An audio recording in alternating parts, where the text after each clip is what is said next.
দেখেন আমরা অলরেডি একটা ক্লিন টেক্সট পেয়েছি, যে টেক্সটটা অনেকটা এরকম। সর্বপ্রথম আছে কোম্পানির নাম, তারপরে কোম্পানির প্রাইস, শেয়ারের প্রাইস, তারপরে আছে চেঞ্জ এবং পরেরটা হচ্ছে কত পার্সেন্ট চেঞ্জ, তাই তো? এই 4টা তথ্য। তো প্রত্যেকটা তথ্যের প্যাটার্নটা একবার ফলো করেন। একটা স্পেস আছে মাঝখানে। তো এখন আমরা এই প্রাপ্ত প্রত্যেকটা ক্লিন টেক্সটকে যদি আমরা ভাঙি, স্পেসের মাধ্যমে ভাঙি, তাহলে কিন্তু 4টা ভাগ পাই। এই 4টা ভাগের প্রথম ভাগ হবে হলো কোম্পানির নাম, দ্বিতীয় ভাগ হবে হচ্ছে দাম, রাইট? এভাবে আমরা 4টা অংশ কিন্তু পেয়ে যাবো। সো আমি এই জিনিসটা জাস্ট কমেন্ট করে রাখি। নাও দেখেন আমরা ক্লিন টেক্সট কিন্তু পাচ্ছি, যেটা অলরেডি একক করে দেখেছি যে পারফেক্টলি আউটপুট দিচ্ছে আমার, এবং আমরা ইন্সপেক্ট করে দেখলাম যে প্রত্যেকটা কোম্পানির নাম এবং আমাদের আগে পাচ্ছে যে প্রবলেমগুলো ছিল টেক্সটের, সেগুলো সব চলে গেছে। ওকে, নাও আমরা পিএইচপি এক্সপ্লোড অপশন ব্যবহার করতে পারবো। এটা অনেকটা জাভার স্প্লিট ফাংশনের মতো, খুবই সহজ একটা ব্যাপার। স্প্লিট করা, জাস্ট একটা ফাংশন ইউজ করবো, একটা ভ্যারিয়েবলের নাম অ্যাসাইন করি, for example information, right? Info equal to then আমরা বলতে পারি এক্সপ্লোড। ওকে, এক্সপ্লোড ফাংশনকে কল করতে পারি। এক্সপ্লোড মানে হলো ভেঙে ফেলো। এক্সপ্লোডের 2টা বা 3টা প্যারামিটার হতে পারে। আপনি 2টা প্যারামিটার ইউজ করতে পারেন, 3টাও ইউজ করতে পারেন। যদি 2টা ইউজ করেন তাহলে প্রথম অংশে থাকবে কিসের মাধ্যমে মানে কোন আইডেন্টিফায়ার বা কোন কি এর এগেইনস্টে আপনি এক্সপ্লোর করতে চাচ্ছেন। দ্বিতীয়তে থাকবে হচ্ছে কাকে আপনি এক্সপ্লোর করতে চাচ্ছেন। আমরা অফকোর্স ক্লিন টেক্সটকে এক্সপ্লোর করতে চাচ্ছি, তাই তো? এই ক্লিন টেক্সটকে এক্সপ্লোর করতে চাচ্ছি, এটা থাকবে সেকেন্ড প্যারামিটার। ফার্স্ট প্যারামিটার তাহলে কি থাকবে, যে কোন কি এর এগেইনস্টে আমরা আসলে এক্সপ্লোর বা ভাঙতে চাচ্ছি স্ট্রিংটাকে। আমরা স্পেস দিব একটা, জাস্ট স্পেস, মানে প্রতিটা স্পেসের মাধ্যমে আমরা ওই আগের যে আমাদের প্রাপ্ত স্ট্রিংটা বা পুরো লাইনটা, এই লাইনটাকে আমরা ভাঙতে চাচ্ছি একটা স্পেসের মাধ্যমে। তাহলে এটার আমরা 4টা অপশন বা 4টা অংশ পাবো। এটা মূলত একটা পিএইচপি অ্যারে হবে। এই এক্সপ্লোর ফাংশনটা আলটিমেটলি যে আউটপুটটা দেয় ওটা এক ধরনের অ্যারে। সো এই অ্যারের মধ্যে মূলত 4টা পার্ট আছে। প্রথম পার্টে তাহলে থাকবে কি, স্পেসের আগে 0 নম্বর পজিশনে থাকবে জনতা এমএফ, মানে হচ্ছে কোম্পানির নামটা। তারপরে স্পেসের আগে মানে 1 নম্বর পজিশনে থাকবে দামটা। তারপরে 2 নম্বর পজিশনে থাকবে চেঞ্জটা, এবং 3 নম্বর পজিশনে থাকবে হচ্ছে পার্সেন্টটা।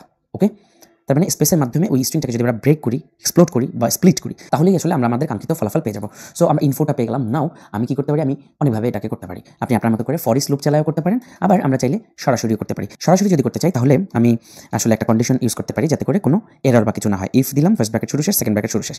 এই কন্ডিশনের মধ্যে আমি বলবো, এটা তো যেহেতু একটা অ্যারে, তাই অ্যারের কাউন্ট বের করা যায়, তাই না? কাউন্ট ফাংশনকে কল করা যায়, কাউন্ট, দেন ফার্স্ট ব্র্যাকেটের মধ্যে আমি বলবো ইনফো। তার মানে এই ইনফো অ্যারেটার কাউন্ট যদি 4 বা তার বেশি হয়, গ্রেটার দেন অর ইকুয়াল 4, এটা 4টা পার্ট থাকবে না, স্পেসের মাধ্যমে কাটলে দেখেন এটা একটা স্পেস, 2টা স্পেস, 3টা স্পেস এবং লাস্ট, তাহলে 0 1 2 3 টোটাল 4টা এর পার্ট আমরা পাবো যদি স্পেসের মাধ্যমে এটাকে ভাঙি।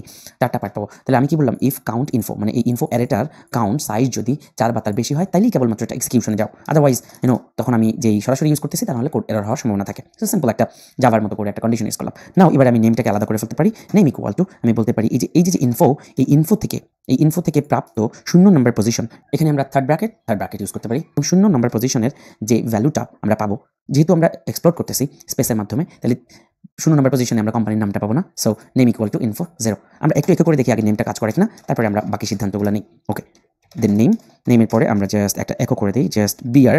ওকে, বিআরটা একটা দিয়ে দিই যাতে পরের লাইনে চলে যায়। আর আমরা এই একোটা কেটে দিই, এখন এই একোটা কেটে দিই। আর একদম লাস্টে 2টা বিআর থাকতেছে, থাকুক, অসুবিধা নেই। আমরা একটু সেভ করে জাস্ট চেক করবো যে কোম্পানির নামটা ঠিকমতো ধরতে পারতেছে কিনা। যদি ধরতে পারে তাহলে বাকিগুলো চোখ বন্ধ করা হয়ে যাবে। ফাইলটা সেভ হওয়ার সাথে সাথে আমরা জাস্ট একটু চেক করছি, আমরা দেখতে পাচ্ছি যে খুব সুন্দরভাবে একদম সরাসরি আপনি ইন্সপেক্ট করে দেখেন প্রত্যেকটা শুধু কোম্পানির নামটা কিন্তু সে নিয়ে নিতে পারছে, শুধু নামটা। ওকে, তার মানে বাকিগুলোও কাজ করবে। তার মানে আমি যদি বাকিগুলো বের করতে চাই, যেহেতু স্পেসের মাধ্যমে আমরা এই স্ট্রিংটাকে ভাঙছি, এক্সপ্লোর করছি, তাই 0 নম্বর পজিশনে আমরা নেম পেয়ে যাচ্ছি। 1 নম্বর পজিশনে আরেকটা পাবো, 2 3 এভাবে আমরা 4টা বানাইতে পারি। তো দ্বিতীয় নম্বর পজিশনে আমরা পাবো হচ্ছে প্রাইস। ওকে, শেয়ারের প্রাইস, কোম্পানির নাম তো পেয়ে গেলাম প্রথমে, শেয়ারের প্রাইস হবে কি ইনফো দেন 1। 1 নম্বর পজিশনের ভ্যালুটা এই যে 3.20, এটা হচ্ছে শেয়ারের প্রাইস। তারপর এটা কি চেঞ্জ, এই যে এটা 0.0, মানে কয় টাকা বাড়ছে বা কমছে, কত টাকা বাড়ছে বা কমছে, চেঞ্জ। এই চেঞ্জটা হবে হচ্ছে 2 নম্বর পজিশন একটা, এবং তারপর হচ্ছে পার্সেন্ট, PRCENT, এরকম একটা নাম জাস্ট আপনার মতো করেও কিছু ধরতে পারেন। পার্সেন্ট হবে হচ্ছে তাহলে 3 নম্বর পজিশন, 0 1 2 3। ওকে, মোট 4 কাউন্ট। সো আমরা একটু একো করতে পারি।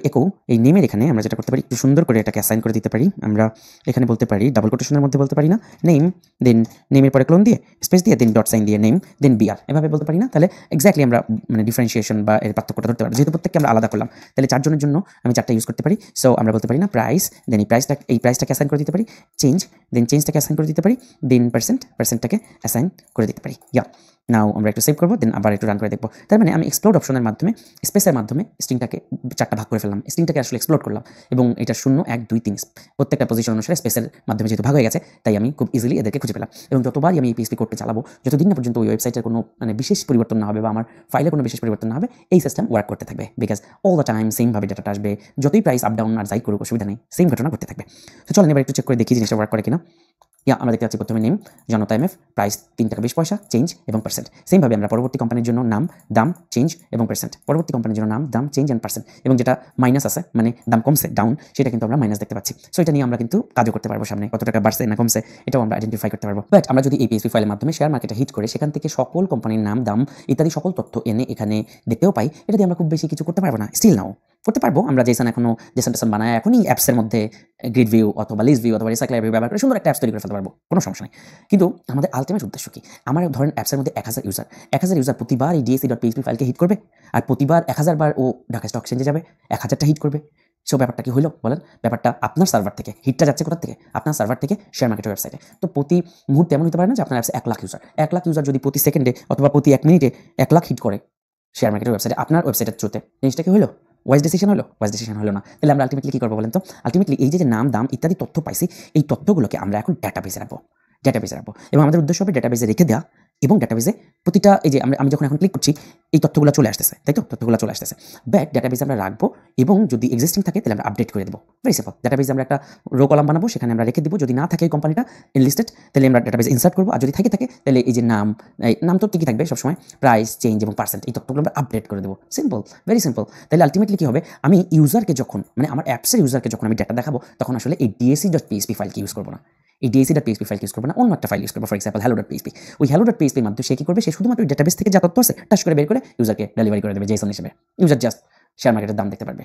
এখন আপনার মনে অনেক প্রশ্ন আসতে পারে যে আচ্ছা, তাহলে এই যে DSE.php ও যদি ডাটাবেসে ডাটা রাখে, তাহলে আলটিমেটলি ওটা বারবার আপডেট করবে কে? অসুবিধা নাই, আমি আসি সব টেকনিক বলে দেবো। সো নাও চলেন আমরা জাস্ট সিম্পল একটা প্ল্যানিং করি। সেটা হচ্ছে আমি জাস্ট এখানে আসি, আমার যে মাই ডাটাবেস নামে একটা ডাটাবেস আছে, আগেও দেখাইছি, এটা নিয়ে আমি সময় নষ্ট না করে আমি জাস্ট সিম্পল এখানে একটা টেবিল তৈরি করি। টেবিলের নাম আমি দিই DSE লিস্ট। ওকে, টেবিলের নাম দিলাম DSE list, DSE for Dhaka stock exchange list. এটা 4টা কলাম। কয়টা লাগবে আমাদের বলেন তো? আমাদের লাগবে হচ্ছে নাম, প্রাইস, চেঞ্জ, পার্সেন্ট। এখানে 4টা, আইডি একটা 5টা, আইডি তো অটো ইনক্রিমেন্ট হয়, আইডি একটা 5টা, আর একটা লাগবে, আরেকটা আমরা এমনি নিয়ে নিই 6টা। টোটাল আমরা 6টা কলাম নিয়ে কাজ করি। চলেন আমরা জাস্ট টেবিলের নাম দিলাম কি DSE, অথবা এভাবে দিই, চলেন DSE company list, DSE company underscore list. এই যে এভাবে আমরা টেবিলের নাম দিলাম, 6টা কলাম হবে। চলেন ক্রিয়েট করি। এগুলো নিয়ে আর নতুন করে ডিসক্রাইব করবো না, জাস্ট বলে দিই। প্রথমটা আইডি ইন্টিজার, এটা হচ্ছে AI মানে অটো ইনক্রিমেন্ট, মাস্ট একটা থাকতে হয়। পরেরটার নাম দিলাম আমরা হচ্ছে ফর এক্সাম্পল কোম্পানি নেমটা আমরা বলবো নেম। ওকে, কোম্পানি নেম এটা ধরলাম ভ্যাটচার, অথবা টেক্সটও ধরতে পারেন। টেক্সট ম্যাক্সিমাম ক্যারেক্টার কত হতে পারে একটা কোম্পানির নাম?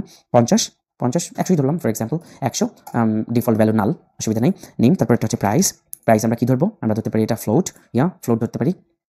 এইটার কত হবে? একটা দাম কত হতে পারে? ম্যাক্সিমাম 5টা লেন্থ নাও, 5 সংখ্যা মানে বিশাল দাম, এটা সম্ভব না। ওকে, সো বাই ডিফল্ট প্রাইস কত ধরতে পারি আমরা? অ্যাজ ডিফাইন্ড অথবা নাল, কোনো একটা ধরতে পারি। নাল ধরতে পারি, অথবা অ্যাজ ডিফাইন্ড বাই ডিফল্ট আমরা 0 ধরতে পারি। নালই ধরি, চলেন নাল।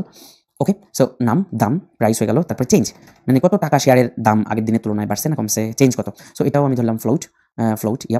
এটাও ধরলাম আমি 3 ধরি, অসুবিধা নেই। লেন্থ, ওকে, 3 মানে 3 সংখ্যা, 3 সংখ্যার পরিবর্তন মানে বুঝেন 1000 টাকা। এটাও 5 ধরি, চলেন। 3 সংখ্যা মানে 999, 3 সংখ্যা। সো এটাও নাল বাই ডিফল্ট। অ্যান্ড দেন আরেকটা আছে আমাদের, সেটা হচ্ছে percent, PERCENT, percent for example. এটাও আমি চলেন ফ্লোট ধরি, ফ্লোট। এটাও ধরেন 5 সংখ্যা ধরলাম, অসুবিধা নেই। বাই দ্য ওয়ে, এখানে কিন্তু ফ্লোট ধরলে হচ্ছে না পার্সেন্টের ক্ষেত্রে, বিকজ এখানে পার্সেন্ট সাইন সহ আসবে। সো চলেন এটা ফ্লোট না, আমি এটা ভ্যাটচার ধরি। ওকে, ভ্যাটচার ধরি, এবং এখানে তাহলে আমি একটু বাড়াই ধরি, 50 ক্যারেক্টার ধরি ভ্যাটচার, অ্যান্ড দেন 50 ক্যারেক্টার ধরি। ভ্যাটচার কেন ধরলাম? কারণ আমার যে আউটপুটটা আসতেছে, এই আউটপুটটা কিন্তু পার্সেন্ট সহ আসতেছে। পার্সেন্ট সহ একটা কথা, সেটা কোনোদিন ফ্লোট হতে পারে না, রাইট? কিন্তু এটা তো ডাইরেক্ট আসতেছে, এটা 0.00 অথবা এত পয়েন্ট এত, এটা আমরা ডিরেক্টলি ফ্লোট ধরতে পারি দামের ক্ষেত্রে এবং চেঞ্জের ক্ষেত্রে। বাট পার্সেন্টের ক্ষেত্রে আমি ভ্যাটচার ধরলাম। ওকে, আর বাই ডিফল্ট এটাও নাল ধরলাম। এবং লাস্টেরটা চলেন আমরা ধরবো টাইম।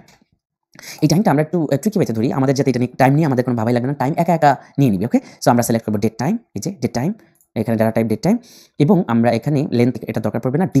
ডিফল্ট আমরা বলতে পারি কারেন্ট টাইম স্ট্যাম্প যদি আমি ব্যবহার করি, তার মানে যখন ডাটাটা আপডেট হবে বা ইনসার্ট হবে, তখন ওই মোমেন্টে অটোমেটিক্যালি কারেন্ট টাইম স্ট্যাম্পটা যখন ক্রিয়েট হবে আসলে, তখন ওই মোমেন্টে একাই ওইটা ইনসার্ট হয়ে যাবে।